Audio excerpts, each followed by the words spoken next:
আমাদের রাষ্ট্রপতিটা যাতে একটা মূর্তিমান একটা রাবার স্ট্যাম্প না হয়, তাকেও কিছু দায়িত্ব দেয়া যেতে পারে, এবং সেই দায়িত্বগুলো কিন্তু এক্সিকিউটিভ দায়িত্ব না। যে প্রধানমন্ত্রী একটা রাজনৈতিক দলের, রাষ্ট্রপতি আর একটা রাজনৈতিক দলের, তাহলে ঘটনাটা কি ঘটতো আসলে? বাংলাদেশ ব্যাংকের গভর্নরের সঙ্গে যদি প্রধানমন্ত্রী ফাইন্যান্স মিনিস্টারের সঙ্গে সিঙ্ক না হয়, পলিসিগত যদি আপনি ইন লাইন না থাকেন, তাহলে আপনি রাষ্ট্র পরিচালনা করবেন কিভাবে? আমরা কি সংজ্ঞাটা জানি? ক্ষমতার ভারসাম্য বলতে আসলে কি বোঝাচ্ছি আমরা? না, এই জায়গাটা হচ্ছে কি, আমাদের যারা বলছেন যে ক্ষমতার ভারসাম্য আনতে হবে এই রাষ্ট্রপতি আর প্রধানমন্ত্রীর মধ্যে, আমি বলবো যে ইনাদের আসলে শাসন কাঠামো বা সরকার ব্যবস্থা নিয়ে একটু বোঝাবুঝিতে ঘাটতি আছে। আপনার প্রধানমন্ত্রী রাষ্ট্রপতির সঙ্গে বা ক্ষমতার ভারসাম্য আসে না। ক্ষমতার ভারসাম্য আসে আপনার যে রিপ্রেজেন্টেশন অফ দ্য পিপল, এবং হচ্ছে যে আপনার যে রিপ্রেজেন্টেটিভ যারা, ধরেন আপনার তো পার্লামেন্ট আছে, একটা আমাদের সংসদ আছে, এখন আমাদের এই পার্লামেন্ট থেকেই তো মন্ত্রী হচ্ছে, প্রধানমন্ত্রী হচ্ছে। ইনারা যেন অটোক্রেট না হয়ে যান, বা ইনারা যেন আমাদের যা খুশি তাই আমাদের উপর চাপিয়ে দিতে না পারেন, তাহলে এটাকে কাউন্টার দিবে। কাউন্টার দেওয়ার জন্য আরেকটা বডি থাকে। আমি যেটা হয় কি, সব পৃথিবীর সব দেশেই দ্বিকক্ষ বিশিষ্ট একটা সরকার ব্যবস্থা থাকে। আর যদি যেসব দেশে দ্বিকক্ষ নাই, ধরেন যে লোকাল গভর্নমেন্টের মাধ্যমে কিন্তু একটা রিপ্রেজেন্টেশন থাকে। আমাদের দেশে হচ্ছে আমরা সেই ভারসাম্যটা আনতে চাচ্ছি রাষ্ট্রপতিকে ক্ষমতা দিয়ে।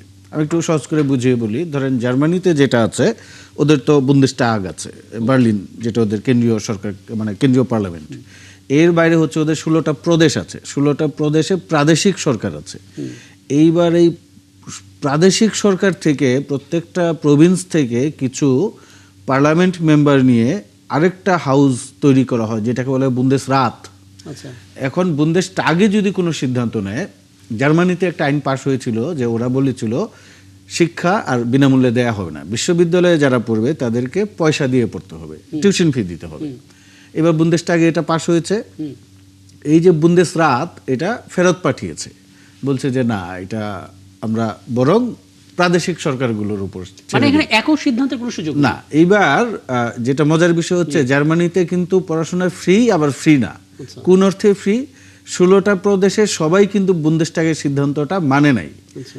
আমি যেখানে থাকি বা থাকতাম, সেই জায়গায় নর্থ রাইন ওয়েস্টফেলিয়া বলে, ওরা আসলে এটা মানে নাই, এখানে পড়াশোনা ফ্রি। আবার আপনি যদি বাভারিয়া, মিউনিখ যে শহর, যার রাজধানী, ওই বাভারিয়া প্রদেশের সরকার এটা মেনে নিয়েছে, বা স্টুটগার্ট যে প্রদেশের রাজধানী, ওরা ওটা মেনে নিয়েছে। এখন আপনি বাভারিয়া বা ওই প্রদেশের বিশ্ববিদ্যালয়ে যদি পড়তে যান, আপনাকে টিউশন ফি দিতে হয়। কারণ হচ্ছে যে কেন্দ্রীয় সরকারের যে সিদ্ধান্ত, প্রাদেশিক সরকার সেটা মেনে নেয় নাই, আবার কিছু কিছু মেনে নিয়েছে। তাহলে হচ্ছে কি, ক্ষমতার ভারসাম্যটা এইভাবে আসে যে কেন্দ্রীয় সরকার যে সিদ্ধান্ত নেবে, এটা পরিষ্কার। আমাদের এখানে প্রেক্ষাপট আসলে কি? আমাদের এইখানে হচ্ছে যে আমাদের এইরকম একটা ব্যবস্থা তৈরি করতে হবে যে আমাদের যে সংসদটা থাকবে, কেন্দ্রীয় যে শাসন কাঠামোটা থাকবে, তাকে যেন আরেকটা কাঠামো আছে, সেইটার ওই সিদ্ধান্তের উপর আবার সিদ্ধান্ত নিতে পারে, বা ক্ষমতার ভারসাম্যটা আসে, চাপিয়ে দেয়া না যায়। এখন আপনি রাষ্ট্রপতিকে যদি ক্ষমতা দিয়ে দেন এবং তাকে যদি প্রধানমন্ত্রীর সমপর্যায়ে নিয়ে আসেন, তাহলে রাষ্ট্র পরিচালনায় কিন্তু একটা হযবরল অবস্থা তৈরি হবে। এই যে হযবরল অবস্থা তৈরি হবে, এটা আসলে 70 অনুচ্ছেদ পরিবর্তন হলেও হতে পারে, এরকম কথা বিশ্লেষকরা বলছেন। আমি সেটা নিয়েও কথা বলবো। তবে আপনি পাকিস্তানে দেখেন, সেইখানে কিন্তু 70 অনুচ্ছেদ তুলে দিয়েছে, তাদের রাষ্ট্রপতিকে কিছুটা ক্ষমতা দেয়া হয়েছিল, আবার কেড়ে নেওয়া হয়েছে, আবার দেয়া হয়েছে, এরকম একটা, ওরা একটা, ধরেন আপনার এরকম সেই অস্থিরতা এখনো আছে। হ্যাঁ, এবং দেখেন পাকিস্তানে কিন্তু ইমরান খানের নির্বাচিত সরকার মেয়াদ পূর্ণ করতে পারে নাই, হর্স ট্রেডিং হয়েছে তাদের পার্লামেন্টে। একদম। আমি এটা 70 অনুচ্ছেদের একটু পরে আসবো। তবে তার আগে মুজিবুর মঞ্জু, ওই ক্ষমতার ভারসাম্য নিয়ে যে কথাটা হচ্ছে, মানে এটা অনেকে বোঝার চেষ্টা করছেন যে এখতিয়ারগুলো ভাগাভাগি করে দেয়া, যে রাষ্ট্রপতি কি কি বিষয় দেখবেন, প্রধানমন্ত্রী কিভাবে দেখবেন, এটা দিয়ে আমরা ভারসাম্য বোঝাচ্ছি, নাকি কেউ একক সিদ্ধান্ত নিতে পারবেন না, ভেটো দিতে পারবেন দুজনের কেউ একজন প্রয়োজনে তাগিদে, আমরা সেটাকে ভারসাম্য বোঝাচ্ছি? আসলে ক্ষমতার ভারসাম্য শব্দটা তো বিএনপির 31 দফায় ওনারা উল্লেখ করেছেন। আর আমরা যে আলোচনাটা করেছি, কারণ বিএনপির যে 31 দফা, এটা কিন্তু একটা সময় গিয়ে বিএনপির 31 দফা আকারে থাকে না, এটা অন্যান্য রাজনৈতিক দলেরও এটার প্রতি সমর্থন ছিল। এখানে অ্যাকচুয়ালি যেটা মারুফ মল্লিক বললেন, যে আমাদের যেই ওয়েস্টমিনিস্টার স্টাইল, সেটাতে কিন্তু অ্যাকচুয়ালি উনি এর আগে যখন আপনার ব্রিটিশ রাজ পরিবারের সাথে তুলনা করা হয়েছে, ঠিক আমাদের এখানে রাষ্ট্রপতির অবস্থানটা কিন্তু এরকম ছিল। এখন আমরা ভারসাম্য বলতে অ্যাকচুয়ালি যেটা বোঝাতে চেয়েছি যে আমাদের রাষ্ট্রপতিটা যাতে একটা মূর্তিমান, একটা রাবার স্ট্যাম্প না হয়, তাকেও কিছু দায়িত্ব দেয়া যেতে পারে, এবং সেই দায়িত্বগুলো কিন্তু এক্সিকিউটিভ দায়িত্ব না। এই দায়িত্বগুলো হচ্ছে সাংবিধানিক যে কিছু পদের জায়গা আছে, যেখানে আমরা যেগুলোকে প্রতিষ্ঠান আকারে দেখতে চাই, যেগুলো সরকারকে জবাবদিহিতার জায়গায় আনবে। যেমন ধরেন মানবাধিকার কমিশন কিন্তু সরকারকে এক ধরনের দায়বদ্ধতা জায়গায় আনবে। যেমন ধরেন পিএসসি, সেখানে কিন্তু একটা নিরপেক্ষ নিয়োগ পদ্ধতি ফলো করবে। ইভেন আমরা বাংলাদেশ ব্যাংকের গভর্নর নিয়োগের দায়িত্বটাও রাষ্ট্রপতির হাতে দিতে চেয়েছিলাম। এখানে সত্য এটা যে রাষ্ট্রপতি যদি দেখা যায় যে দলীয় রাষ্ট্রপতি, তাহলে উনি কিন্তু দলের মতো করেই করবেন। তখন কিন্তু জনগণ বুঝতে পারবে যে কি হতো যদি সরকার মানে প্রধান, মানে এরকম একটা ধারণা, আপনি ছবিটা যদি এভাবে চিন্তা করেন যে প্রধানমন্ত্রী একটা রাজনৈতিক দলের, রাষ্ট্রপতি আর একটা রাজনৈতিক দলের, তাহলে ঘটনাটা কি ঘটতো আসলে? একটা তো বিষয় হচ্ছে আমাদের এখানে তো গণতান্ত্রিক চর্চাটা সেভাবে হয় নাই। আমি আপনাকে একটা ছোট্ট উদাহরণ দেই। আমি বারাক ওবামা আর এয়ার যখন ইলেকশন হচ্ছিল, তখন আমি ইলেকশন দেখার জন্য আমেরিকা গিয়েছিলাম। তো সেখানে আমার কাছে খুব অবাক লাগলো যে বারাক ওবামার সাথে যার খুব প্রতিদ্বন্দ্বিতা হয়েছে, হিলারির সাথে, উনি যখন ক্ষমতায় আসলেন, উনি হিলারিকেই তার ফরেন মিনিস্টার বানালেন। তো আমিও সেখানকার সাংবাদিককে জিজ্ঞেস করলাম যে এরা যখন দলের মধ্যে প্রতিদ্বন্দ্বিতা করছিল, তখন একজন আরেকজনকে এত খারাপ ভাষায় মানে সমালোচনা করেছে বা ঝগড়াঝাটি করেছে, এখন তারা একসাথে পাওয়ার শেয়ারিং এ কাজ করবে কিভাবে? তখন তারা বলল যে আমাদের এখানকার কালচারটা হচ্ছে আমরা জনগণ, তারা দেখা যাবে যে হিলারি চিন্তা করবে, সে কখনো ওবামার সাথে একটা মানে ট্রাসেলে যাবে না, কারণ মানুষ মনে করবে যে সে তার পুরানো দ্বন্দ্বটাকে এখানে ম্যাটার করছে। কিংবা ওবামাও যদি কোনো কারণে এরকম করে, তাহলে মানুষ সেটা ধরে নেবে। ফলে তারা কিন্তু জনগণকে সামনে রেখে তারা তাদের পুরানো ভুল ত্রুটি বা তাদের মধ্যে যে দ্বন্দ্ব ছিল সেটাকে সামনে আনে না। আমাদের এখানে আসলে যে এই প্র্যাকটিসটা যদি হয়, যেমন আপনি তো দেখছেন পার্লামেন্টে সরকারি দল বিরোধী দল একই কমিটিতে একসাথে কিভাবে কাজ করবে, এই আমাদের প্র্যাকটিসটা না থাকার কারণে এটা হয়তো অনেকের কাছে অস্বাভাবিক মনে হতে পারে, কিন্তু বাস্তবে হচ্ছে আপনি জানেন যে আমাদের ইউনিভার্সিটি গুলোতে কিন্তু এই প্র্যাকটিস গুলো ছিল। এখানে তো মানে যে রেফারেন্স গুলো আমরা দেই, যুক্তরাষ্ট্র তো অনেক দূরের দেশ। আমরা যদি পাকিস্তানের কথা ধরি, যেটা একটু আগে মারুফ মল্লিক বললেন, যে সেখানে এই 70 অনুচ্ছেদ, যেটা আমরা 70 অনুচ্ছেদের কথা বলছি, যে সরকারি দল বা মেম্বার অফ পার্লামেন্ট যদি বিপক্ষে ভোট দেয়, তাহলে তার সংসদ সদস্য পদে থাকবে না, যে কারণে বাধ্যতামূলক হয়তো তারা নিজ দলের মনোনীত প্রার্থীকে ভোটটা দেবেন। এটা নিয়ে অনেক কথা হচ্ছিল। 70 অনুচ্ছেদ বাদ দিলে কি হতে পারে, তার রেফারেন্স তো একটু পাকিস্তানের রেফারেন্সটা দিলেন। আরেকটা উদাহরণ দেই, আপনাদের খেয়াল আছে, আমি একটা উদাহরণ দিই মঞ্জু ভাই, হচ্ছে জিয়াউল হক মারা যাওয়ার পরে পাকিস্তানে বেনজির ভুট্টো ক্ষমতায় এসেছিলেন। তো উনি কিন্তু মেয়াদ পূরণ করতে পারেন নাই, উনার সরকার ভেঙে দিল পাকিস্তানের প্রেসিডেন্ট, সম্ভবত ওনার নাম ছিল ইসাক দার বা এরকম একটা কিছু। একটু গ্যাপ করে দেব। হ্যাঁ, আর আরেকটা হচ্ছে এরপরে নওয়াজ শরীফের মুসলিম লীগ ক্ষমতায় আসলো, উনিও মেয়াদ পূর্ণ করতে পারেন নাই, উনাকেও রাষ্ট্রপতি কিন্তু ক্ষমতা থেকে সরিয়ে দিয়েছেন। তো কি বলবেন হলো যে আমাদের দেশ বলেন, পাকিস্তান বলেন, যেমন আপনি যদি বাংলাদেশ আর পাকিস্তানকে একই জায়গায় রাখেন, সেখানে কিন্তু কিছুটা পার্থক্য, আপনি ভারতের রাজনীতিতে কিন্তু কিছুটা পার্থক্য পাবেন। এখানেই কিন্তু গণতান্ত্রিক চর্চার ভারতের রাষ্ট্রপতির কি খুব বেশি ক্ষমতা আছে? না, আমি আপনাকে যেটা বলছি যে ক্ষমতার পার্থক্য থাকলেও আপনি দেখবেন যে সেখানে কিন্তু এক ধরনের, যদি মানে অন্য, যেমন আপনি দেখেন ভারতে কিন্তু এই, আমি তো উদাহরণ দিলাম যে এপিজে আবুল কালামকে কিন্তু একজন নন পলিটিক্যাল লোক বা উনি খুব ব্যক্তিত্ববান ছিলেন, কিন্তু ভারতীয় সরকার যে দমন পীড়ন করছে কাশ্মীরে, সেটা নিয়ে তো এপিজে আবুল কালাম কোনো কথা বলেন নাই। না, সেটা তো আমি আপনাকে যেটা বলছি যে সেখানে রাষ্ট্রপতি শাসিত সরকার তো না, আমি সেই জন্য যে উনি বলবেন আমি সেটা বলছি না। আমি বলছি যে প্রশ্নটা আমাদের কাছে আসছে যে দুইজন যদি দুই দলের লোক হন, তাহলে কি আসলে আমরা মানে সুফল পাবো কিনা, প্রশ্নটা কিন্তু সেখান থেকে আলোচনা করছি। হ্যাঁ, মানে একটা অস্থিরতা তৈরি হতে পারে না, যে কি বলবেন আসলে? আমি তো বলছি এক দলের থেকে হলেও তো অস্থিরতা হতে পারে, হয়েছে না আপনার, বললাম তো বি চৌধুরীর সাথে বিএনপির পার্থক্যটা কি নিয়ে হয়েছে। তো সেই জন্য সেই জায়গা থেকে অস্থিরতা হতে পারে, সেটা আমি যেটা বোঝাতে চাচ্ছি যে আমরা যদি গণতান্ত্রিক চর্চাটাকে প্রপারলি করতে পারতাম, বা আমাদের এখানে যদি আমরা যেটা হয় কি একটা সুনির্দিষ্ট জায়গায় সংস্কার করলে লাভ হবে না। এজন্য আমাদের সামগ্রিক সংস্কারের কথাটা আমরা বারবার বলছি যে আপনি যদি ধরেন আপনি ব্রিটিশ পার্লামেন্টের একটা দিককে অনুসরণ করলেন, কিন্তু এটা সুফল তো আপনি পাবেন না। আপনি ইন্ডিয়ান পার্লামেন্টের একটা দিককে মডেল আকারে প্র্যাকটিস করা শুরু করলেন, এটা সুফল আমরা পাবো না। আমাদেরকে একটা সামগ্রিক কালচারাল চেঞ্জের মধ্যে আমরা আসতে তাহলে হবে। আপনার ওয়েস্টার্ন ইউরোপের মডেলটা ফলো করছি না কেন? আমি জার্মানির যে উদাহরণটা দিলাম, আমরা ওই দিকে জি, জি। যাচ্ছি না কেন তাহলে? না, আমি সেটাই বলছি যে আমাদেরকে ওভারঅল, যেমন আমরা এবারে যেই কাজটা করতে চেয়েছিলাম, যে সংস্কারটা সামগ্রিক আকারে যদি করা যায়, যেমন ধরেন 10টা সংস্কার কমিশন করা হয়েছে, আরো যদি 5-7টা সংস্কার কমিশন, এগুলো তো একটা দলিল আকারে আমাদের সামনে আসছে।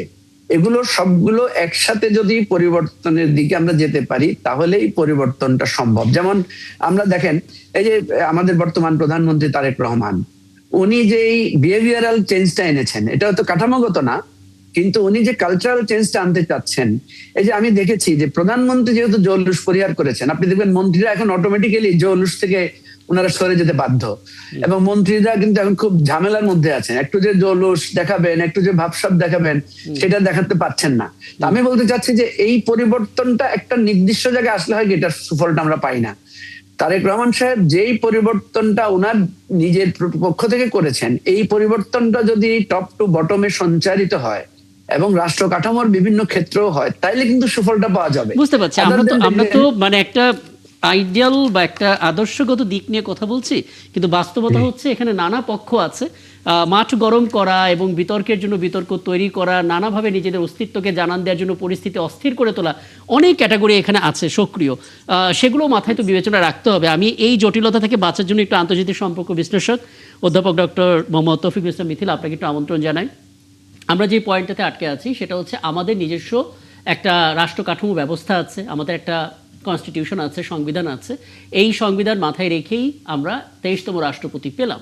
আমাদের আলাপটা হচ্ছে রাষ্ট্রপতি এবং প্রধানমন্ত্রীর ক্ষমতার ভারসাম্য নিয়ে, কথা হচ্ছে 70 অনুচ্ছেদ নিয়ে, এবং এমন একটা ভিজুয়াল আমরা করছিলাম যে ধরা যাক প্রধানমন্ত্রী এক দলের, রাষ্ট্রপতি আরেক দলের, তাহলে আসলে সেই সমন্বয়টা কিভাবে হবে? অস্থিরতা দেখেন না কি ধরনের শঙ্কা দেখেন? মারুফ মল্লিক যেমন রেফারেন্স দিচ্ছিলেন পাকিস্তানের কথা, যে সেখানে আসলে কি ধরনের অস্থিরতা তৈরি হয়েছিল, আপনি আপনার জায়গা থেকে কি দেখেন বাংলাদেশের ব্যবস্থার মধ্য দিয়ে? জি, বাংলাদেশের ধন্যবাদ আপনাকে। বাংলাদেশের এক্সিস্টিং কনস্টিটিউশনে যেটা আছে, আসলে কিন্তু রাষ্ট্রপতি এবং প্রধানমন্ত্রীর মধ্যে ক্ষমতার ভারসাম্য, যে ব্যালেন্স অফ পাওয়ার, সেটা কিন্তু আমরা দেখতে পাচ্ছি না। এখন দেখেন, পৃথিবীর কোন সংবিধানই কিন্তু একদিনে রচিত হয়নি।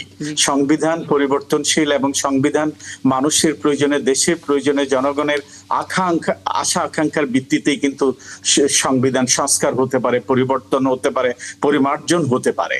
কাজে সেই প্রেক্ষিতে এখন যে প্রধানমন্ত্রী শাসিত যে সরকার আছে, আমরা যদি ব্যালেন্স অফ পাওয়ার করতে চাই, পৃথিবীর অনেক রাষ্ট্রেই, আপনি ইতিমধ্যে আমার সম্মানিত সহ আলোচক বিষয়টি পয়েন্ট আউট করেছেন, অনেক দেশে সেটা আছে এবং সেটা প্রয়োজন এই অর্থে, কখনো আপনি দেখেন গত 16-17 বছর আওয়ামী ফ্যাসিস্টদের সময় যখন প্রধানমন্ত্রী স্বেচ্ছাচার হয়ে গেছেন, স্বৈরাচার হয়ে গেছেন, তখন যদি একজন প্রেসিডেন্টের এই ক্ষমতার ভারসাম্যতা থাকতো, উনি কিন্তু তখন ইন্টারফেয়ার করতে পারতেন। এইটা ডিপেন্ড করছে ডেফিনেটলি প্রেসিডেন্ট যখন একজন প্রজ্ঞাবান এবং সত্যিকার অর্থে দেশপ্রেমিক হয় এবং মানুষের কথা চিন্তা করে, তখন কিন্তু ইন্টারফারেন্সের ইস্যুটা থাকে। আর যদি একইভাবে প্রধানমন্ত্রীর আজ্ঞাবহ চাটুকার কোনো রাষ্ট্রপতি হয়, তখন কিন্তু আসলে সেটা ইনফ্যাক্ট কনস্টিটিউশনে থাকলেও ইনফ্যাক্ট ওটা কি হয় সেটা তো আমরা দেখেছিও বটে। আমি আপনার কাছ থেকে এই মতামতটাই আসলে নিতে চাইছিলাম। আমি শুধু আলাদা করে একটা বিষয় একটু জেনে, আপনি যদি জানতে চান কিছু জানতে পারেন। আমি একটু মিথিল ভাইয়ের কাছে যে প্রশ্নটা করতে চাই, আমাদের যে আলাপটা উঠেছে যে রাষ্ট্রপতি এবং প্রধানমন্ত্রীর মধ্যে ক্ষমতার ভারসাম্য আনতে হবে, ধরেন যুক্তরাষ্ট্রে তো প্রেসিডেন্সিয়াল সিস্টেম আছে, এখন তারা তো ভারসাম্য আনার জন্য কি এটা প্রধানমন্ত্রী নিয়োগ দিবে কিনা? দেয় নেই তো। তারা তো কংগ্রেস এবং ওদের সেনেটের মধ্যে হচ্ছে ক্ষমতার ভারসাম্য বজায় রাখে। ধরেন এই যে আমরা যেটা পার্লামেন্টারি যে সিস্টেম, এইখানে কিন্তু আমার মনে হয় না, আমি যদি ভুল না বলে থাকি, আপনি পৃথিবীর কোনো দেশেই রাষ্ট্রপতি বলেন, রাজা বলেন, যাই আছে, খুব একটা শক্তিশালী না। জার্মানির প্রেসিডেন্টের নাম কেউ জানে? আমার ধারণা জানে না। স্পেনের রাজার নাম কেউ জানে না। বেলজিয়াম নেদারল্যান্ডেও রাজা আছে যতদূর আমি জানি, কিন্তু এদের নাম আমরা জানি না। কারণ কি, আসলে আপনার আমাদের যে মূল আলাপটা হয় গোড়া থেকে, যে ক্ষমতার ভারসাম্যের আলাপটা, গোড়ায় গলতটা হচ্ছে আমরা শাসন ব্যবস্থার ভারসাম্য না এনে দুইজন ব্যক্তিকে ফোকাস করে আমরা বলছি যে প্রধানমন্ত্রী আর রাষ্ট্রপতির মধ্যে ক্ষমতার ভারসাম্য আনতে হবে। এবং এটা আনতে হবে গিয়ে আমাদের এই জুলাই সনদে যেটা বলা হয়েছে, যে মঞ্জু ভাই বলে গেলেন, ইভেন তারা বলার চেষ্টা করছেন বাংলাদেশ ব্যাংকের গভর্নর রাষ্ট্রপতি নির্বাচিত হবে, রাষ্ট্রপতির হাতে থাকবে। এক্সাম্পল দিন মানবাধিকার কমিশনের দুদকের। এখন আপনার নির্বাহী বিভাগের প্রধান হিসেবে রাষ্ট্র পরিচালনা করবেন, ডে টু ডে প্র্যাকটিস করবেন প্রধানমন্ত্রী। এখন বাংলাদেশ ব্যাংকের গভর্নরের সঙ্গে যদি প্রধানমন্ত্রী ফাইন্যান্স মিনিস্টারের সঙ্গে সিঙ্ক না হয়, পলিসিগত যদি আপনি ইন লাইন না থাকেন, তাহলে আপনি রাষ্ট্র পরিচালনা করবেন কিভাবে? এই জায়গায় তো আপনার রাষ্ট্র পরিচালনা একটা ক্যাওটিক পরিস্থিতি তৈরি হবে। এইখানে আপনার যেটা মানে আপনার যদি অ্যাকাউন্টেবিলিটি এবং ট্রান্সপারেন্সি আনতে চান, তাহলে কাঠামোটার পরিবর্তন করতে হবে। আপনার স্থানীয় সরকারকে শক্তিশালী করতে হবে। আপনি আমাদের ঢাকা শহরের যে একটা হজবরল অবস্থা, আপনি দেখবেন একদিকে ওয়াসা রাস্তাঘাটে, আর একদিকে আরেক প্রতিষ্ঠান গিয়ে রাস্তা কাটা শুরু করছে, ঢাকার ট্রাফিক কন্ট্রোল করে পুলিশ, আবার একদিকে গিয়ে পার্কিং কন্ট্রোল করতেছে সিটি কর্পোরেশন। এখন আপনার সিটি গভর্নমেন্ট যদি শক্তিশালী এবং অটোনমাস হতো, তাহলে কিন্তু এত ক্যাওটিক পরিস্থিতি থাকতো না। আমরা তো সেইটা নাই। আপনি দেখবেন আমাদের সংস্কার প্রস্তাবে কখনোই স্থানীয় সরকারকে শক্তিশালীর কথা বলা হয় না। আচ্ছা, আমি আরেকটা পয়েন্ট একটু বোধ করে এটা শুনলেন অধ্যাপক মিথিল, একটা বিষয় আপনি দেখেছেন কিনা, আমরা একটু আগে আলাপ শুরু করার মানে আয়োজন শুরু করার আগেই বলছিলাম মারুফ মল্লিককে, আমাদের রাষ্ট্রপতি শপথ নিলেন এবং তারপর প্রথম অভিনন্দন বার্তাটা এলো ভারত থেকে। ভারতের রাষ্ট্রপতি দ্রৌপদী মুর্মু এটা করেছেন। আমরা কি এটা খুব জেনারেল একটা বার্তা হিসেবে দেখবো, নাকি এটা কূটনৈতিক কোনো আলাদা বার্তা আপনি দেখেন? আপনার কি মনে হয়? আপনি আমাদের সবচাইতে নিকটতম প্রতিবেশী ভারত, এবং ভারত থেকে একটা অভিনন্দন বার্তা আসা, এটাই কি স্বাভাবিক না? আমরাও তো একই ভাবে ভারতের কোনো ইস্যু থাকলে কিন্তু আমরা সেভাবেই সেটা দ্রুত, আমরা যত দ্রুত অন্যান্য দেশের অভিনন্দন বার্তা আসার আগেই কিন্তু আমরা সেটা দেই।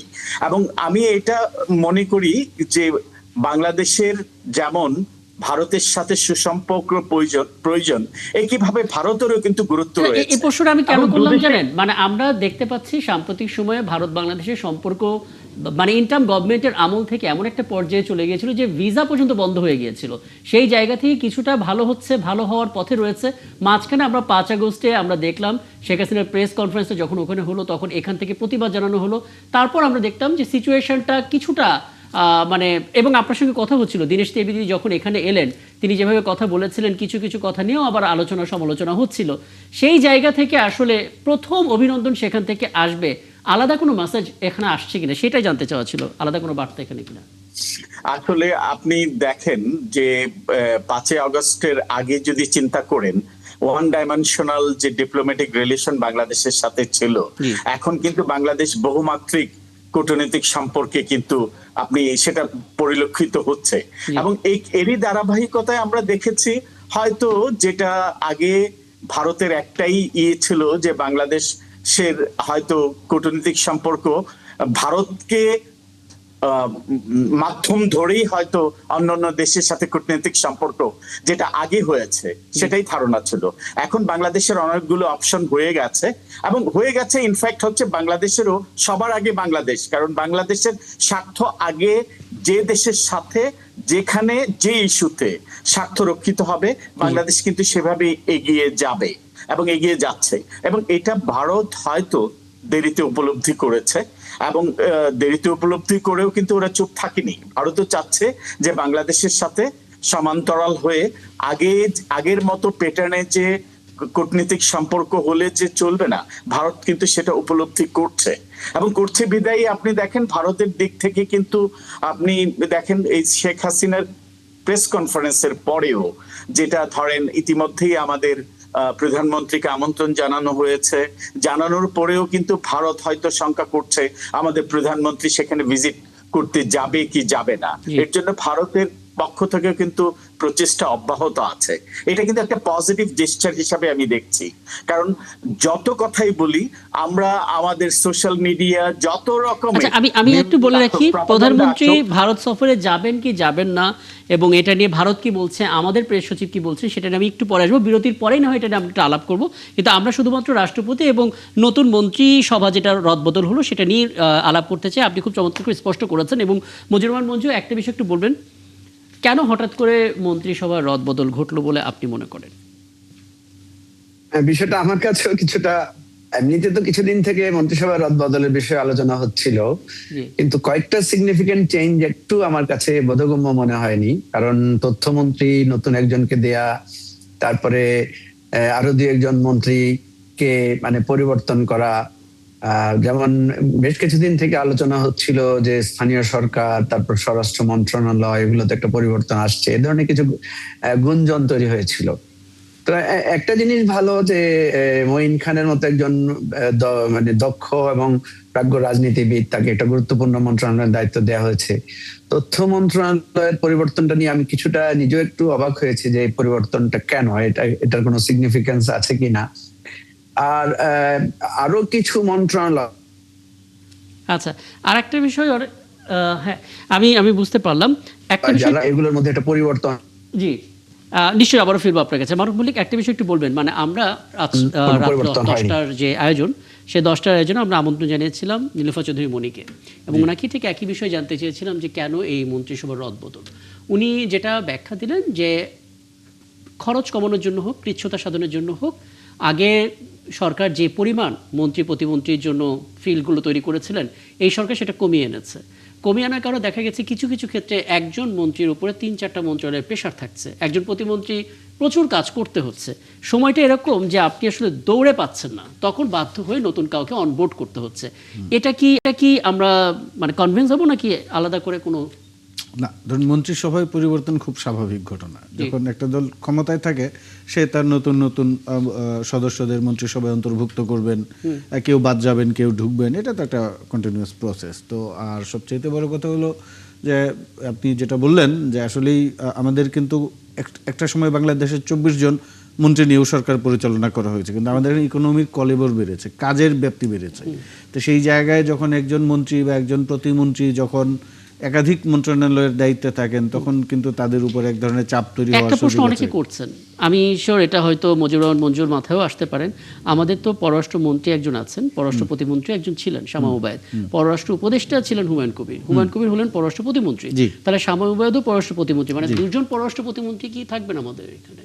না, এটা তো সরকারের পক্ষ থেকে পরিষ্কার করে কিছু বলা হয় নাই। দুইজনই থাকতে পারেন, একজনকে হয়তো বা ধরেন এশিয়া প্যাসিফিক এই অঞ্চলের ডেস্কের দায়িত্ব দেওয়া হলো, আরেকজনকে হয়তো বা ইউরোপের দায়িত্ব দেওয়া হলো, আরেকজনকে হয়তো বা ইউএস, এরকম আঞ্চলিকভাবে যদি ভাগ করে দেয় মন্ত্রীদের যে আপনি এই দিকটা দেখেন, বা একজনকে হয়তো বা বললো যে আপনি ফরেন ট্রেড দেখেন, আরেকজনকে বললো যে না আপনি ডিপ্লোম্যাটিক মানে কাজ ভাগ নেগোসিয়েশনসটা করে দেখেন। দিয়ে দুজন প্রতিমন্ত্রী থাকতে কাজের পারে। গতিশীলতা আনার জন্য তো এরকম হতেই পারে, এটা তো অসম্ভব কিছু না। আমাদের কি এরকম কোনো রেফারেন্স ছিল আগের কখনো?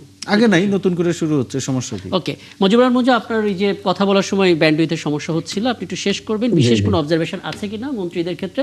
তথ্য মন্ত্রণালয় নিয়ে আপনি একটু কনফিউশনে বলছিলেন কথা। জি, আমি যেটা বলছিলাম যে যেটা মারুফ মল্লিক বললেন যে এটা ঠিক আছে, সরকারের তো নিজস্ব একটা পরিকল্পনা বা নীতি অবশ্যই থাকবে, কিন্তু আমরা যেটা দেখতে পাচ্ছি, যেটা আমরা অন্তর্বর্তীকালীন সরকারের সময় দেখেছি, যে অনেক উপদেষ্টাদেরকে নিয়ে প্রশ্ন ছিল, ঠিক এখনো অনেক মন্ত্রীদের পারফরমেন্স নিয়ে কিন্তু প্রশ্ন আছে। 6 মাস পরে একটা পুনর্মূল্যায়নের একটা প্রত্যাশা জনমনে ছিল। তো সেই জায়গায় সে ধরনের কোনো পরিবর্তন না করে আরো 2-1জনকে নতুন মন্ত্রী আকারে ঢুকানো হয়েছে, নিশ্চয়ই সরকারের সে জায়গায় কোনো একটা পরিকল্পনা আছে। বিরোধী দলের পক্ষ থেকে তো আমরা ছায়া মন্ত্রিসভার কথা শুনতে পারছিলাম, তারা কি এটা ভেবেছে সিরিয়াসলি? না, বিরোধী দলের যে ছায়া মন্ত্রিসভার কথা বলা হয়েছিল, সেখানে কিন্তু আমি খুব বেশি উল্লেখযোগ্য তেমন কোনো পদক্ষেপ এখনো চোখে পড়েনি। আমরা নিজেরাও আমাদের রাজনৈতিক দল আকারে আমাদেরও একটা পদক্ষেপ নেওয়ার দায়িত্বটা কি সরকারের নাকি বিরোধী দলের? বিরোধী দল না, বিরোধী দলের ছায়া মন্ত্রিত্ব তো বিরোধী দলই করার কথা বলেছে, তাদেরই সেটা দায়িত্ব। এগুলো আসলে নতুন কনসেপ্ট তো আমাদের এখানে। আমি জানি না বিরোধী দল মানে বিশেষ করে বিরোধী দল আকারে ওনারা যে ছায়া মন্ত্রিসভার কথা বলেছেন, সেটা ওনারা বিভিন্ন জায়গায় আমরা যে ধরনের ফরমেশন দেখেছি, এটা কিন্তু অ্যাকচুয়ালি কারেক্ট ফরমেশন না। আমরা নিজেরাও চেষ্টা করছি একটা ছায়া মন্ত্রিসভা বা একটা এক ধরনের মানে এটা জানতে চাইছি এই কারণে যে অনেকে এটা বলার চেষ্টা করেন যে জুলাই সনদ, গণভোটের রায়, এরকম নানা কিছু নিয়ে বিরোধী দল মাঠে যেভাবে শক্তভাবে কথা বলছে, সরকার প্রতারণা করছে, নানা শব্দ ব্যবহার করছে, তার চাইতে যদি তারা খুব জোরালোভাবে একটা ছায়া মন্ত্রিসভা তৈরি করতে পারতো, সেখানে সরকারের দুর্বলতাও তারা স্পষ্ট করতে পারতো যদি সরকার দুর্বল হয়ে থাকে। জি না, এটা আপনি সুন্দর বলেছেন। আসলে হচ্ছে বিরোধী দলের বহুমুখী কার্যক্রম দরকার ছিল, কিন্তু এই জায়গায় তো একটা ঘাটতি আছেই। আমরা যেটা এবারে আমাদের যেটা পর্যালোচনায় আমরা বারবার দেখছি যে পার্লামেন্টে বিরোধী দলের ভূমিকাটা আরো বেশি কার্যকর হওয়া দরকার ছিল, কারণ বিরোধী দলের অভিজ্ঞতা কম, সংখ্যাও তারা বিরোধী সরকারি দলের চাইতে ছোট। এটাকে কভার করার জন্য যে ধরনের বুদ্ধিবৃত্তিক এবং দক্ষতার সাথে পার্লামেন্টারি পলিটিক্সটা ফেস করা দরকার, সে জায়গায় বিরোধী দলের যথেষ্ট আপনার ঘাটতি কি আছে। এরকম মনে হচ্ছে মঞ্জু ভাই যে আমরা যে শ্যাডো ক্যাবিনেটের কথা বলছি, এই জায়গায় কি তাদের মধ্যে যথেষ্ট যোগ্য লোক নেই যেটা দিয়ে তারা এই ধরনের একটা ছায়া মন্ত্রিসভা গঠন করতে পারেন? কারণ দুঃখজনক হলেও সত্য, পার্লামেন্টে তাদের কয়েকজন সদস্য এমন সব মন্তব্য করেছেন বা কথা বলেছেন যেটা আসলে পার্লামেন্ট মেম্বার হিসেবে যায় না। মনে হচ্ছে বাজেটই বুঝেন না, এটা ওটা বুঝেন না। পার্লামেন্টে এবারে যেহেতু অনভিজ্ঞ লোকদের বিরাট একটা অংশ আছে, সেটা সরকারি দলেও আছে, বিরোধী দলে আছে। তবে বিরোধী দলের প্রফেশনটা খুব চোখে পড়ার মতো। ধরেন বিরোধী দলের প্রায় 80 বা 85 লোকের মধ্যে সেখানে দেখা যাচ্ছে মাত্র 4 জন বা 3 জন তারা আগে পার্লামেন্টে ছিলেন। না, এইখানে মঞ্জু ভাই বিষয়টা হচ্ছে কি, আমি একটু বলি, আপনাকে দুঃখিত থামিয়ে দিচ্ছি বারবার। এইখানে হচ্ছে অভিজ্ঞতা কোনো বিষয় না। ধরেন আপনি দীর্ঘদিনের আপনার রাজনৈতিক অভিজ্ঞতা আছে, আপনি ছাত্র রাজনীতি করেছেন, এখন জাতীয় পর্যায়ে রাজনীতি করছেন। এখন কোনোদিন যদি আপনি পার্লামেন্ট মেম্বার হন, বিষয়টা এরকম না যে আপনি বুঝবেন না, কারণ আপনার একটা রাজনৈতিক বোঝাপড়া আপনার মধ্যে তৈরি হয়েছে।